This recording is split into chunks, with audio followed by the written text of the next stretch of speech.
Ancient gods were known to have loved gold. The ancient giants were known to love copper. And Phoenicians were known to love bronze. And in order to make bronze, they needed a lot of copper. I'm Jenna Bosiger, and welcome to my Cryptid Cryptids YouTube channel. Please hit the like and subscribe if you're so inclined to support my channel. I do appreciate it. There are reports of giants and mounds in Michigan, like these that I found. Michigan giants of old. During the investigation of the mounds in Pokagon Township, Cass County, Michigan, the bones of perhaps 100 persons were found in the center of one of the mounds, and under these, separated from his companions, were the bones of a man who in his life must have been fully 9 feet tall, occupying a sitting position with his feet under him. A number of copper budkins or pins from 2 to 3 inches in length were found, and also pins made from the bones of a wolf. There were numerous copper hatchets, two-edged and sharp, one of which was wrapped in a linen cloth resembling in texture those of today. Body of giant is found in Michigan. Jackson, Michigan, September 6th. While digging at the rear of his home in North Street yesterday afternoon, Orrin Neerman, a city patrolman, struck what he supposed to be a stick of wood about 2 feet below the surface. And as he continued the excavation, he was startled to find that he had uncovered the well-preserved body of a man 12 feet and 7 inches high. The body is intact in every detail and apparently is petrified, although the skin was broken by a shovel when the digger first struck it. The legs are of great length, measuring approximately 6 feet, from the thigh to the sole of the huge feet. Bigfoot. Even the fingernail bones are plainly discernible through the tightly drawn, parchment-like skin. The features are well preserved. This one says 11 feet tall. Skeletons of prehistoric giants unearthed in Michigan mounds.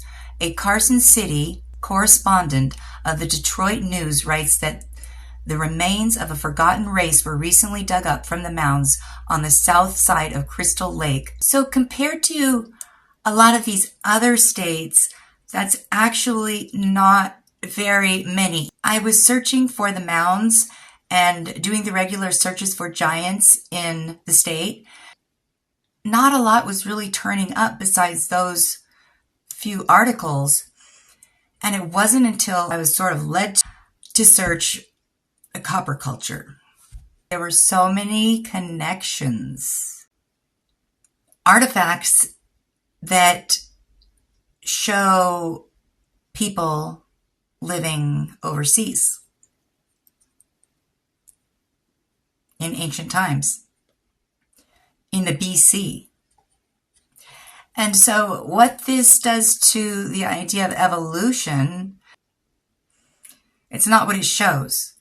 What it shows was back in the BC, thousands of years ago, and like the earliest evidence being in the Ice Age, at the end of the Ice Age, there is evidence of some type of humans living in Michigan, and they're not like a primitive human freezing and struggling to survive, starving, without any type of civilization or technology, or it doesn't paint that picture at all. None of the evidence does, in fact. The mounds themselves and all of the artifacts and this copper civilization and the trading that they did overseas with the Phoenicians, none of it shows anything having to do with evolution. It kind of shows, I don't want to say the opposite, but if we don't know how they did things, does that make them smarter than us? I don't know, maybe. And so what does that say about evolution? Searching for the mound builders in Michigan didn't turn up much, and neither were there a lot of accounts of giant skeletons having been dug up. But when I started researching the copper culture, oh boy, that's when, with the Phoenicians, with the Michigan tablets, there's a lot to uncover. And going back to the underwater pyramids from Rock Lake in Wisconsin, underwater Stonehenge in Lake Michigan, and the underwater proven civilization under Lake Huron, and Beaver Island, the mounds and the stone circle, I found it very interesting and very exciting to be learning about prehistoric people around the world from the BC, because we don't really know who they were or what they were, because back then there were a lot of different types of humans running around, like Neanderthals and Denisovans. They were so similar to humans that they could mate with them, but they were not human. And Neanderthals had a different size brain, and different parts of the brain were bigger, like the occipital lobe. These species of human types, they were not on the same evolutionary path as humans. Adaption, yes. Survival of the fittest, yes. Adaption. But evolution? Especially when it comes to giants and mound builders and pyramid builders. Michigan tablets are real. Then, well, that just changes everything, doesn't it? But of course they're considered hoaxes. I wanted to try to determine the legitimacy of these tablets. How could they be a hoax? Is there anybody capable of pulling this off? And if so, why? Motive. If no one could have committed the conspiracy and nobody had a motive to do it, it's probably true. It's probably not a hoax. This prehistoric race of mound builders and the copper culture in Lake Michigan, there's so much mystery around them as to what they were doing, why they stopped, and who and what they were, what they looked like, and how tall they were. That's what we really want to know. So if that interests you, like it does me, stick around so I can back up all of those things that I just said.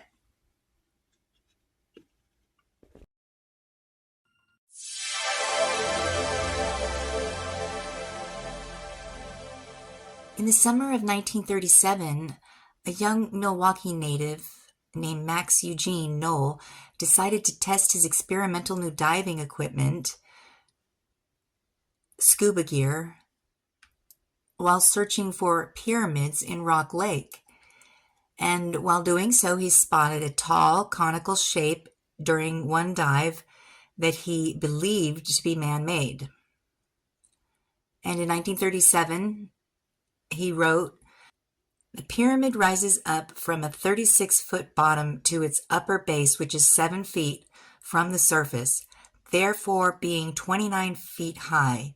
A deposit of ooze has collected at the base of the penetration of this with my hand revealed that the structure continued on down. The pyramid is in the form of a truncated cone, approximate dimensions, diameter upper base 3 feet, diameter bottom 18 feet, altitude 29 feet. The construction is apparently of smooth stone set in a mortar. It is covered with a greenish thin scum that rubs off. It is apparent that there is an energy disturbance going on in the area, strong enough to cause mechanical failure as well as affecting the human consciousness, strange things happen around the area of Rock Lake. People see things that aren't there. And there's also maybe a pyramid beneath Dundee Mountain in Wisconsin. That's the Rock Lake site. Now, as far as Lake Michigan,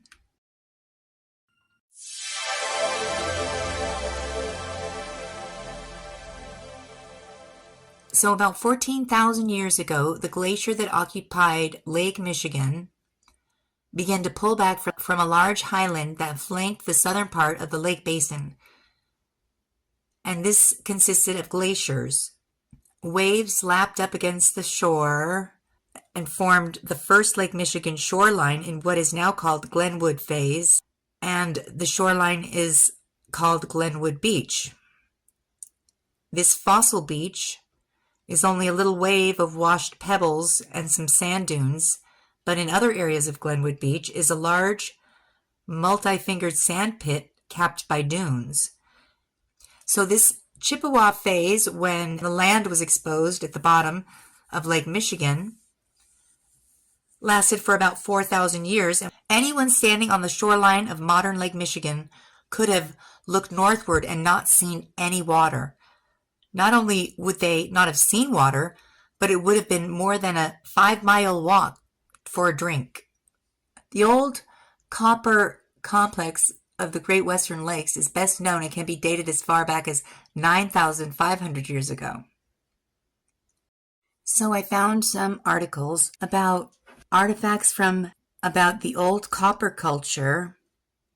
An estimated 500,000 tons of copper are missing from the Keweenaw Peninsula and Isle Royale.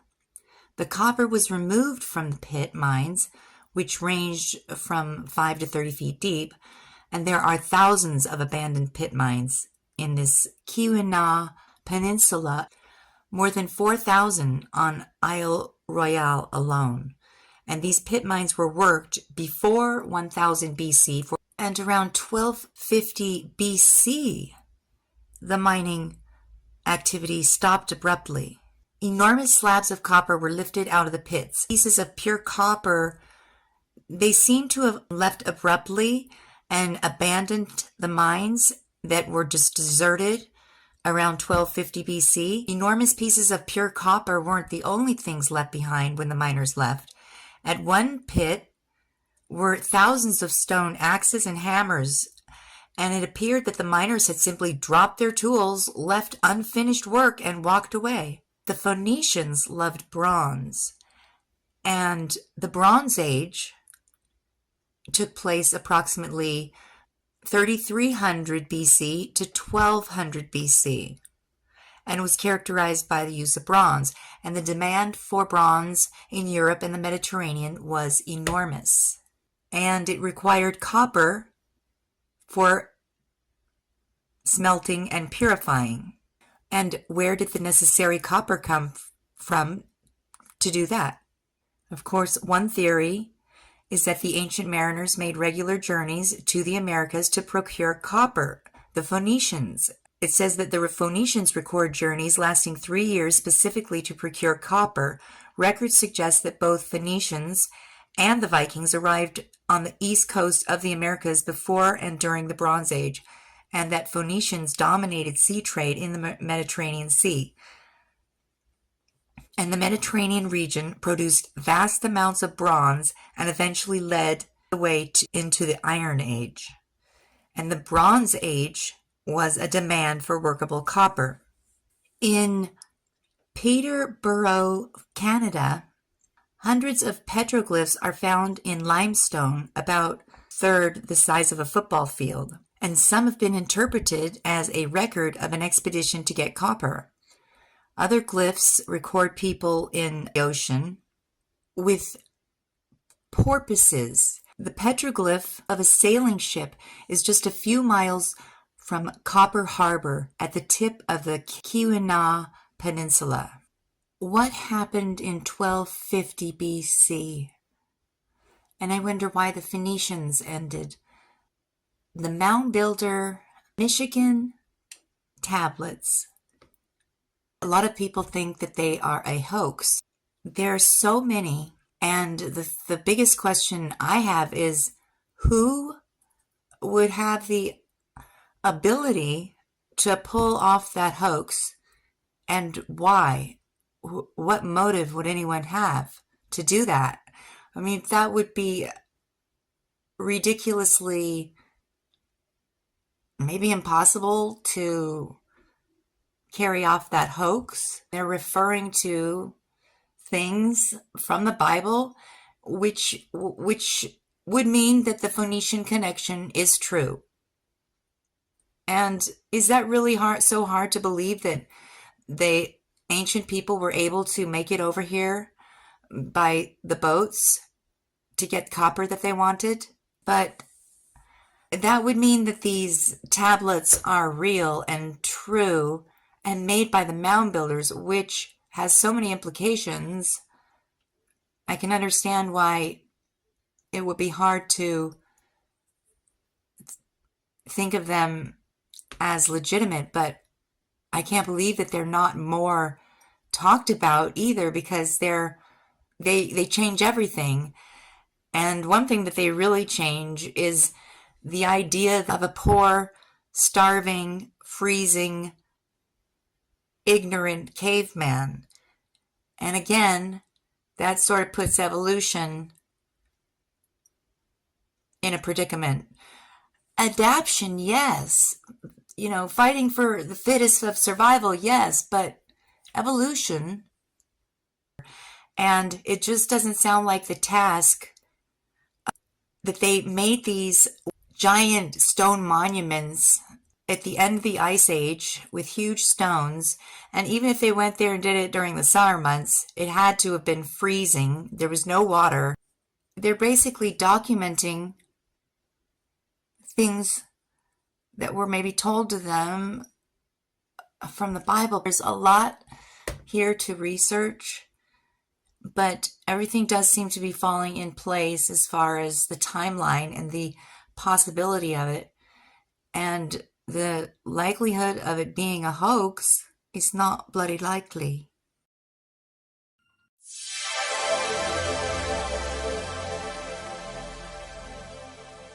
A group made up of mostly Native American tribal citizens used a remote-operated underwater vehicle in the Strait of Mackinac to take a look at the Enbridge's Line 5 oil and natural gas pipelines on the lake bottom, and they saw something else.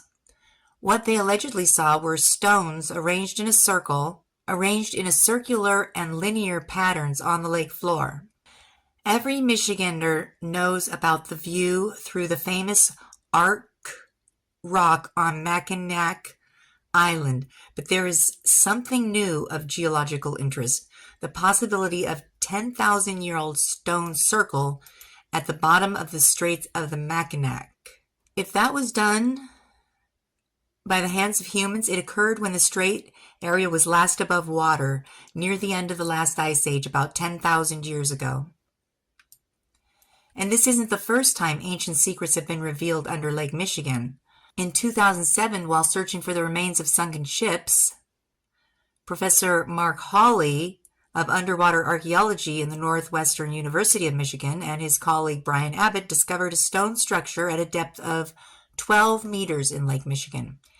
And they believe that this building is similar to the Stonehenge, about 9,000 years old. But interestingly, on one of the stones, there is a carving in the form of a mastodon, which died out more than 10,000 years ago. Exact coordinates are kept a secret. This condition was put by the local Indian tribes who did not want the influx of tourists and the curious on their land. To support that, Michigan's Beaver Island in the Upper Peninsula also has a stone circle, the origin and era of which has been debated for more than 10 years. Carvings on the circle are speculatively thought to be astronomical signs. Archaeology team finds 9,000-year-old stone tool artifacts discovered in Lake Huron that originated from an obsidian quarry more than 2,000 miles away in central Oregon. Because the site was underwater and undisturbed, researchers systematically and scientifically recovered the obsidian, and the researcher is an expert on submerged ancient sites in the Americas and has researched other areas such as the Gulf of Mexico and Atlantic Ocean. And the find in Lake Huron is part of a broader study to understand the social and economic organization of caribou hunters at the end of the last ice age. Water levels were known to be much lower then. Scientists have found ancient sites like stone walls and hunting blinds that are now 100 feet underwater. So all that is quite interesting, and who these people from the BC could have been, what they were doing, they were very busy. What happened to them? I wonder that 1250 BC, the only thing it does seem to line up with, though, is that the Phoenicians also came to an end in 1200 BC. So maybe there must be some connection with that as well.